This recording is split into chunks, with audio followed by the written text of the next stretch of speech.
Name is Ike Johnstone. Right now we're at the Bill Picket Riding Academy, located on West River Drive in Montgomery, Fairmount Park, Philadelphia. Belmont Stable was built to be a police stable back in the 30s. Matter of fact, 1936.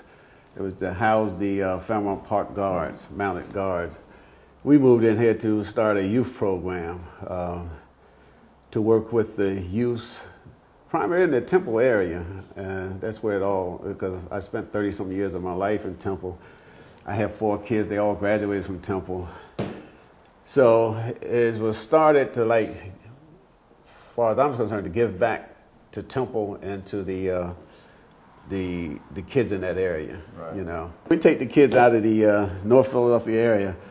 Primarily they come from North Philly, but now we take them from all over the city, especially what's going on in the city with all the crime and whatnot. And we're trying to reach out to as many young people as we possibly can. But going back to this, how it all started for me to give back to Temple, the Temple community.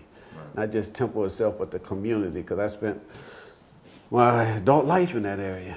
I retired as a lieutenant with this campus police department after, like, I think it was 32 or 33 years, something like that.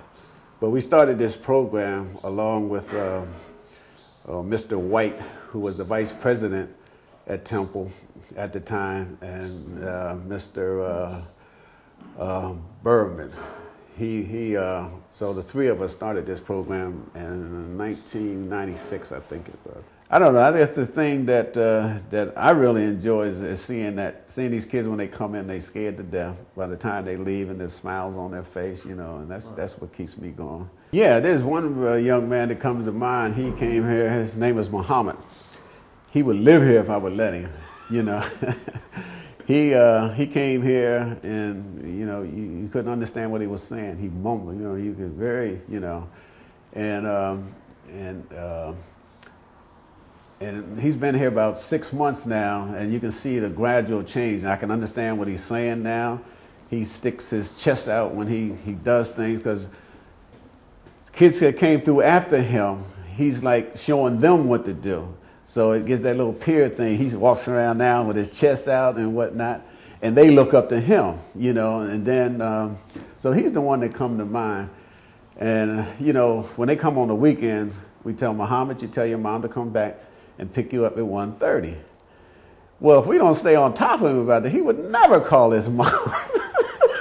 She shows up 3 o'clock, 3:30, you know, so he doesn't always tell her the correct time to pick him up. When we bring, say, like a young kid in here, 7 or 8 years old, that's never been around a horse, just seen them on TV, they're terrified. Horses, because they're intimidating, you know what I'm saying? But then, once we start to working with them, you know, we get them to the point where they'll lead this big animal. Can you imagine what that does to one? You know, 2 days ago they was terrified. Now they're leading this big, huge animal, you know, just with his fingertips. And it also teaches that you can get things, except young people, you can get things out of life without taking them. See, you ain't gonna take nothing from a horse. You know, you're not going to hold pulling. They measure stuff in horsepower. You know what I'm saying? So you have to cooperate with this horse to get this horse to cooperate with you. So it teaches cooperation. We teach that there's love and strength, and that's what the horses are. There's love and strength. These are powerful animals. And you just treat them with kindness, they'll give it back to you.